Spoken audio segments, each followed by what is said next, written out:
ایک یہودی کا بیٹا نبی پاک کی خدمت کرتا تھا اکثر. یہودی کا بچہ، وہ بیمار ہو گیا، روز آتا تھا، چھوٹے موٹے کام کرتا تھا، بیمار ہو گیا. حضور نے فرمایا چلو تیمارداری کرنے چلتے ہیں. کس کی؟ جی غلام کی، نوکر کی. یہاں صاحب کہتے ہیں 5,000 روپیہ لے جاؤ، وہ بڑے احسان کے ساتھ 5,000 روپیہ لے جاؤ اور دے آنا، اور اسے کہنا سر جی پوچھ رہے تھے تیرا کیا حال ہے. وہ بات ختم ہو گئی.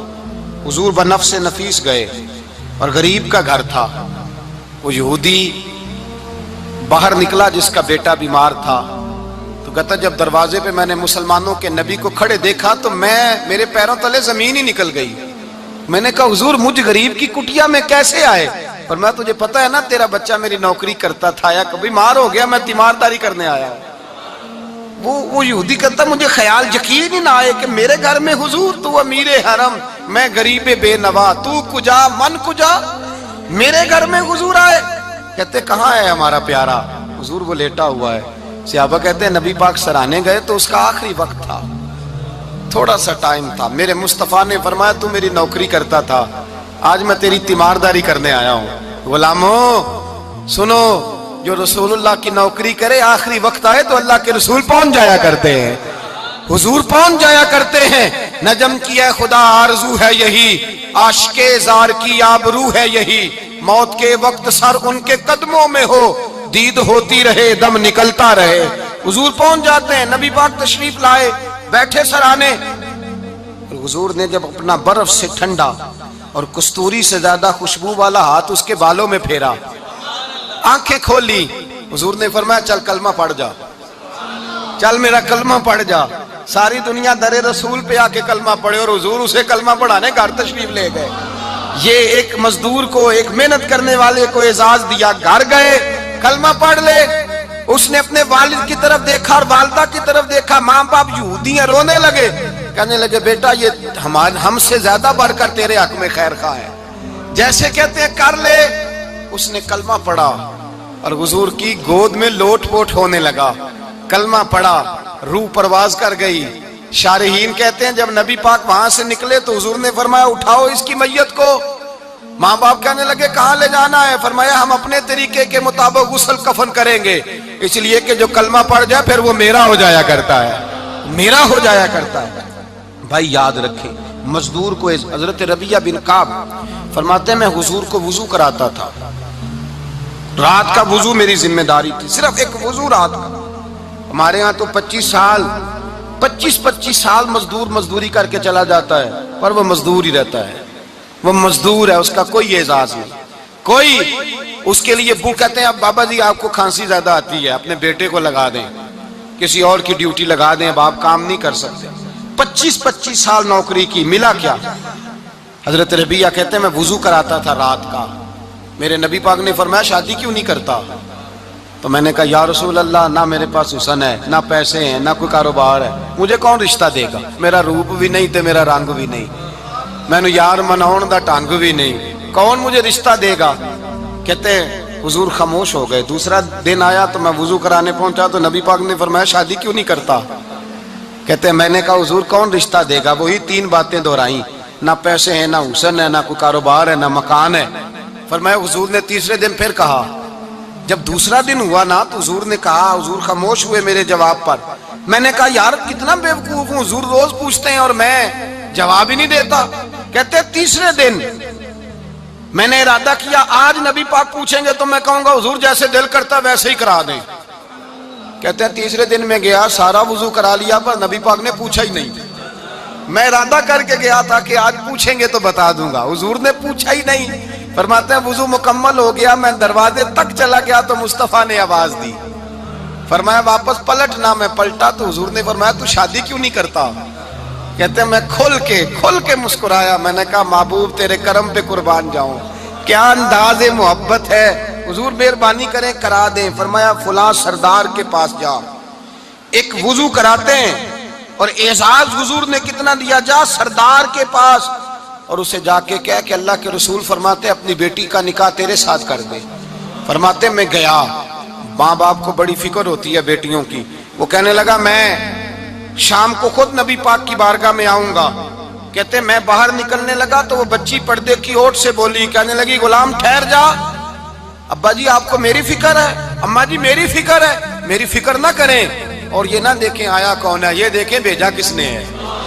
آپ مجھے حوالے کریں نبی پاک کے، حضور کے حوالے کریں، اللہ رسول مجھے کبھی ضائع نہیں کریں گے۔ حضرت ربیہ کہتے ہیں حضور نے میری شادی کا بندوبست کیا۔ حضرت بریدہ اسلمی سے کہا کہ تو اس کے لیے کھجور کی گٹھلی کے برابر سونا لا۔ حضرت حارثہ بن نعمان سے کہا تو اس کے لیے ایک کمرے کا حجرے کا بندوبست کر۔ حضرت عثمان غنی سے کہا تو نے ولیمہ کرانا اس کا، فرمایا میں تو تھوڑی نوکری کرتا تھا، مصطفیٰ نے ساری زندگی کا ہی بندوبست فرما دیا۔ یہ مزدور کے ساتھ حضور کا انداز ہے۔ پہلے میں نے شروع میں کہا کہ مزدور اس بات کو سمجھتا ہی نہیں کہ اس کا مقام کتنا، وہ اس بات کو جانتا ہی نہیں اللہ نے اسے اعزاز کتنا دیا ہے۔ ملت کا جوان سب سے پہلے تو کبھی کسی کی جیب کی طرف نہ دیکھے، اور یہ بات یاد رکھ لیں، درجنوں بزرگوں کے ارشادات کی روشنی میں ایک موٹی بات بیان کر رہا ہوں، توجہ ہے میری بات پر؟ جس کی توجہ دوسروں کی جیب پہ ہوتی ہے وہ رسوا ہو جاتا ہے۔ کاہل لوگ جو زندگی میں صرف ہاتھ پھیلانے کے عادی ہوتے ہیں، ان کے دامن میں سوائے رسوائی کے کچھ نہیں آتا، ان کے حصے میں سوائے بدنامی کے کچھ نہیں آتا۔ اور جو اپنی بازو کی قوت کے زور پر، اقبال کہتے ہیں اپنی دنیا آپ پیدا کر اگر زندوں میں ہے، سر آدم ہے ضمیر کن فکاں ہے زندگی، اپنے لیے خود جینا سیکھیں، ملت کے لیے کچھ کرنا سیکھیں۔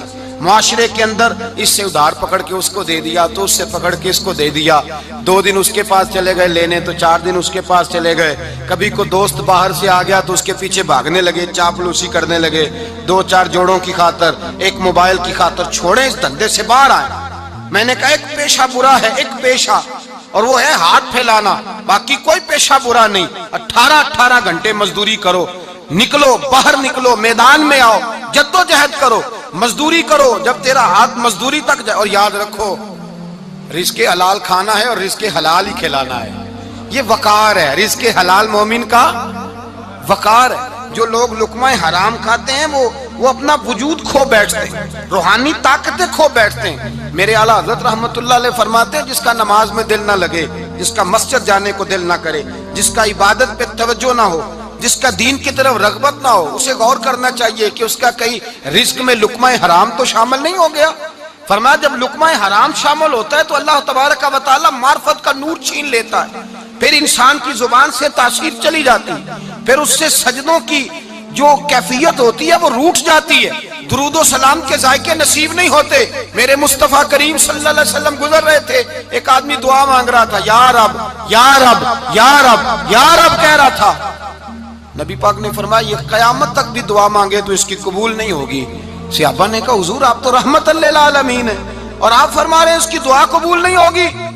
نبی پاک نے فرمایا اس لیے قبول نہیں ہوگی کہ جو کپڑے پہنے ہیں وہ بھی حرام پیسوں کے ہیں، اور جو اس نے کھایا ہے وہ بھی حرام پیسوں کا ہے، اور جو پیا ہے وہ بھی حرام پیسوں کا ہے۔ کیسے اس کی التجا اس کی بارگاہ میں قبول ہوگی جب یہ لباس سے لے کر خوراک تک اور خوراک سے لے کر مشروب تک ہر چیز ناجائز پیسے؟ تو معرفت کا حسن کیسے پیدا ہوگا؟ فجر میں آنکھ کیسے کھلے گی؟ قرآن پاک کی طرف دل کیسے جائے جب تیرے اندر رزق حلال جاتا ہے؟ حضرت بایزید بستامی فرماتے ہیں تو محنت کر کے حلال کی روٹی کھا، وہ تیرے وجود کے اندر جا کے نور بن جائے گی، اور ایسا نور بنے گی کہ وہ روٹی تجھے صبح خود جگا کے بیدار کرا کے اللہ کی بارگاہ میں جھکا دے گی۔ رزق حلال کھائیں، محنت کریں، جدوجہد کریں۔ حاتم طائی بہت بڑا سخی تھا۔ کسی شخص نے ایک دن حاتم طائی سے پوچھا کہ تو نے کبھی اپنے سے بھی بڑا سخی دیکھا ہے؟ کہنے لگا ہاں میں نے اپنے شہر کا ایک بابا دیکھا تو مجھ سے بھی زیادہ سخی ہے، مجھ سے بھی زیادہ سخی، مجھ سے بھی زیادہ، تجھ سے زیادہ؟ کہنے لگے میں نے سارے شہر کی دعوت پکائی، چھوٹے بڑے امیر غریب سارے آئے، دعوت پکائی سارے شہر کی، سب لوگ آئے، ہر آدمی کو میں نے بلایا، علماء کو، ادیبوں کو، شاعروں کو، تاجروں کو، صنعت کاروں کو، سب کو دعوت دی۔ میں نے سوچا کہ ذرا دیکھوں تو صحیح پلٹ کے کوئی رہ تو نہیں گیا جو آیا نہ ہو۔ چہرے پہ میں نے نقاب ڈالا اور میں باہر نکلا، ایک ضعیف بزرگ لکڑ آ رہا، جنگل میں لکڑیاں کاٹ رہا ہے۔ میں اس کے پاس گیا تو میں نے کہا بابا تجھے نہیں پتا آج حاتم طائی کی دعوت ہے، تو نہیں گیا؟ کہنے لگا بیٹا مجھے خبر آئی تھی، اطلاع ملی تھی پر میں نہیں گیا۔ تو کیوں نہیں گیا؟ کہنے لگے مجھے ہاتھ کی کمائی کر کے کھانے کا چسکا لگ گیا ہے، مزہ لگ گیا ہے ہاتھ کی کمائی کھانے کا، اب مجھے دوسرے کے دسترخوان پر ذائقہ نصیب۔ ہمارے معاشرے کا تو المیہ ہے، لوگوں کو لذت ہی دوسرے کے دسترخوان پہ آتی، مفت کی روٹی کا ذائقہ نصیب ہوتا ہے، مجھے اپنے ہاتھ کی کمائی کا ذائقہ لگ گیا ہے، اب میں وہاں نہیں جاتا۔ کہتے ہیں میں پلٹنے لگا تو بابے نے بلایا، کہنے لگا ادھر آ یار۔ میں گیا تو اس نے 5 آنے نکالے، کہنے لگا حاتم تائی کا جو بندہ لنگر پکانے والا ہوا نا، یہ 5 آنے اسے دے دینا، حاتم تائی کو ضرورت نہیں میرے پیسوں، تو بڑا امیر آدمی ہے، یہ اس کو دے دینا 5 آنے لنگر والے کو، اور اس کو کہنا بڑے بڑے نیک لوگ آئے ہیں دعوت میں، 5 آنے میرے بھی شامل کر لیں، اور میرے ہاتھ کی کمائی چلو میری بھی روٹی کوئی کھا لے گا، کوئی اچھا آدمی میرے حصے کے میرے دیے ہوئے پیسوں سے لقمہ کھا لے گا تو اجر مل جائے گا۔ حاتم تائی کہتا ہے میں نے کھینچ کے نقاب اتارا اور بابے کو کہا یار سینے سے لگ جا، میں تو مالدار ہو کے سخی ہوں، تو غریب ہو کے بڑا سخی ہے، تو غریب ہو کے بڑا سخی ہے، تیرے اندر اتنی خودداری عزت نفس۔ میرے بھائی جس کا ہاتھ پھیلا ہوا ہے اس کا سمٹے گا نہیں، جس کا ہاتھ پھیلا ہوا ہے اس کا سمٹے گا نہیں۔ جس آدمی نے، میرے نبی پاک صلی اللہ علیہ وسلم نے فرمایا جس نے اپنی ذات پر سوال کا دروازہ کھول لیا، اس نے اپنے اوپر فقر کا دروازہ کھول لیا۔ سوال کا مجھے دے دو، مجھے دو لائنیں لگی ہوئی ہیں۔ بھائی یاد رکھیں، اس بات کو ضرور سمجھیں، خودداری پیدا کریں، عزت نفس پیدا کریں، وقار پیدا کریں، اپنے اندر توانائی پیدا کریں، 2 ہاتھوں سے محنت کر کے جدوجہد کر کے آگے بڑھیں، بلکہ کھائیں بھی کھلائیں بھی، اپنے اوپر بھی خرچ کریں، اللہ کے دین کے لیے بھی خرچ کریں، اپنی زندگی وقار والی بنائیں۔ ایک وقت نہیں 18 گھنٹے کی مزدوری کریں۔ میرے حبیب پاک علیہ السلام نے فرمایا جو بندہ سویرے مزدوری کرنے گیا اور شام کو تھک کے سو گیا، اللہ اس کے سارے گناہ معاف فرما دے گا۔ وہ تھکا کس لیے؟ بولے نفل پڑھ کے نہیں تھکا، تلاوت کر کے نہیں تھکا، مزدوری کر کے تھکا۔ مزدور کو حضور نے حقوق دیے، مزدور تو بڑا قیمتی ہے۔ نبی پاک کے زیادہ تر صحابی کاشتکار تھے، زیادہ تر صحابی حضور کے کاشتکار تھے، کھیتی باڑی کرتے، مزدوری کرتے تھے اپنے ہاتھوں سے، اور جتنے باقی بھی صحابہ تھے مالدار، حضرت عثمان غنی بھی اپنے ہاتھوں سے کام کرتے، حضرت علی المرتضیٰ بھی دست مبارک سے کام کرتے تھے، ابو بکر صدیق بھی خود جاتے تھے بکریوں کا دودھ دھو کے لاتے۔ یہ ہمارے آج کے زمانے میں مسئلہ ہوا ہے کہ جو امیر آدمی ہے وہ کوئی ہاتھ ہی نہیں ہلائے گا، کچھ نہیں کرے گا۔ بھائی محنت کریں، جدوجہد کریں، اپنے اندر یہ جذبہ پیدا کریں کہ آج کے بعد لینا نہیں دینا ہے انشاءاللہ تعالی۔ اور نوجوان بالخصوص اتاریں یہ غفلت کا پردہ، یہ غفلت ہے۔ اپنی دنیا آپ پیدا کر اگر زندوں میں ہے، سر آدم ہے، ضمیر کن فکاں ہے زندگی۔ میرے بھائی وقار کے ساتھ سر اٹھا کے وہی بندہ جیے گا جو، اور پھر مزدور